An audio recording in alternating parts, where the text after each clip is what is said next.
Donc, grand 2, l'homme au centre de tout, lettres, art et sciences.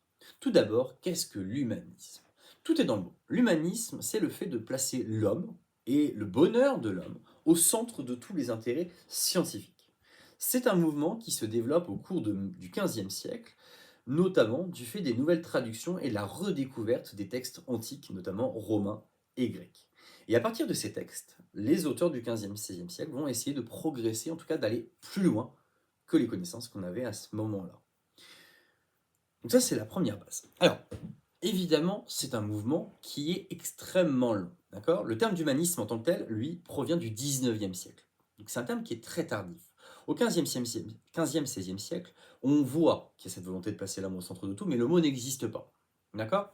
Mais c'est vraiment une approche, voilà, c'est un terme qui est du 19e, mais il vaut pour ce 15e, 16e siècle, où on essaie de comprendre l'homme et de le faire progresser vers son bonheur, vers sa liberté. C'est dans la même optique que les arts libéraux, qui est là pour obtenir la liberté de l'esprit.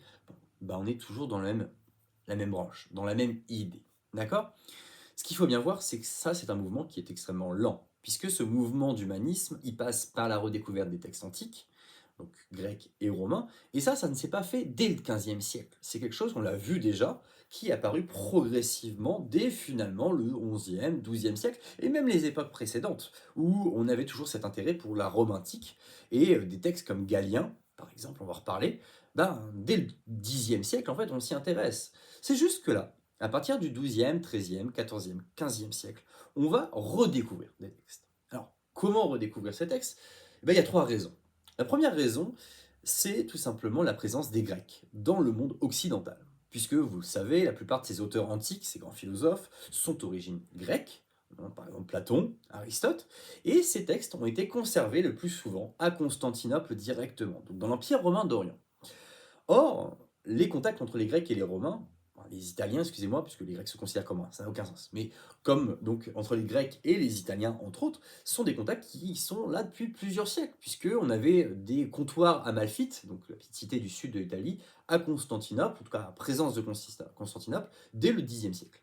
Mais autour du XIIe siècle, on commence à avoir une accentuation de ces contacts, et donc, notamment, l'empereur de Constantinople, il est bon ton, en tout cas pour lui, d'offrir en cadeau diplomatique, aussi bien à des sultans arabes qu'à des chefs comme le doge de Venise, en cadeau diplomatique des livres.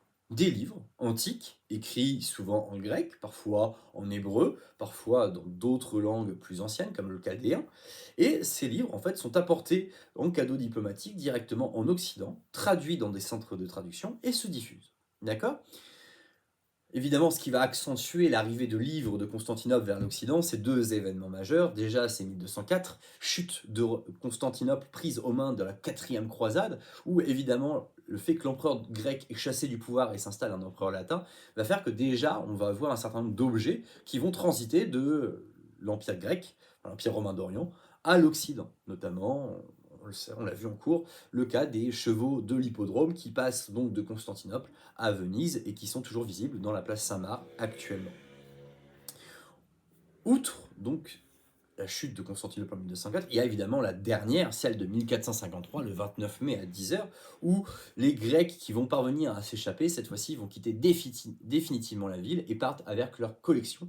Et ils s'installent bien souvent dans les cités italiennes, comme Venise, Rome, ou bref, partout on peut les accueillir. Et avec eux, ils apportent leur bibliothèque. Ce qui fait que forcément, on va avoir un certain nombre d'ouvrages poussiéreux qui étaient au fin fond des bibliothèques byzantines, qui réapparaissent au courant du XVe siècle avec la chute de Constantinople. Donc ça, c'est le premier apport extérieur qui va expliquer la Renaissance. Le deuxième apport, il vient, alors assez étonnant, de ce qu'on appelle la diaspora juive. Alors diaspora, ça veut dire la fuite des juifs, l'exil des juifs, hein, la plus connue étant celle de 70 après Jésus-Christ, suite à la guerre entre les empereurs romains et les juifs de Judée, ou à la suite de la destruction du temple de Salomon, donc à Jérusalem, les juifs ont été obligés de fuir le pays, en tout cas la région. La nouvelle diaspora, cette fois-ci, qui est liée à la fin de la Reconquista. En effet, à la fin du XVe siècle, l'Espagne est récupérée par les chrétiens. Or, dans leur volonté de chasser les musulmans de la région, ils font parfois preuve de violence envers les minorités religieuses, en tout cas les chrétiens, et on assiste à certains endroits à des violences faites contre les juifs. Et donc un certain nombre de familles juives vont s'échapper d'Espagne, vont s'enfuir d'Espagne et vont se réfugier en Italie, qui est réputée pour être plus modérée, en tout cas d'accepter plus facilement la présence des populations juives. En l'occurrence, c'est lié aux questions d'argent et de banquier, mais je ne m'épiloguerai pas là-dessus. D'accord? Et troisième apport, évidemment, le troisième apport, il vient tout simplement de la tradition arabe, puisque, vous le savez sans doute, mais un certain nombre de scientifiques arabes du XIIe, XIIIe siècle vont écrire des livres, donc des livres d'ailleurs bien souvent très intéressants, hein, qui s'inspirent eux-mêmes de livres grecs donnés par Constantinople, hein, c'est le cas de certains nombres d'ouvrages de médecine, qui vont être donc traduits donc, du grec à l'arabe, et parfois qu'on va retraduire de l'arabe au latin, et donc on a du fait des contacts entre musulmans et chrétiens, notamment pendant les croisades et à Cordoue, entre autres en Espagne, ou en Sicile, même au même moment, en fait, on va avoir un certain nombre de savoirs arabes qui vont arriver en Occident. Bref, ces trois voies, ces trois vagues, ces trois voies permettent au XVe siècle de redécouvrir un certain nombre d'ouvrages, et donc par le prisme de ces ouvrages, on va avoir l'impression de redécouvrir l'Antiquité, Antiquité qui aurait disparu, mais en réalité ce n'est pas le cas, hein, n'a jamais disparu, mais de redécouvrir ces textes anciens.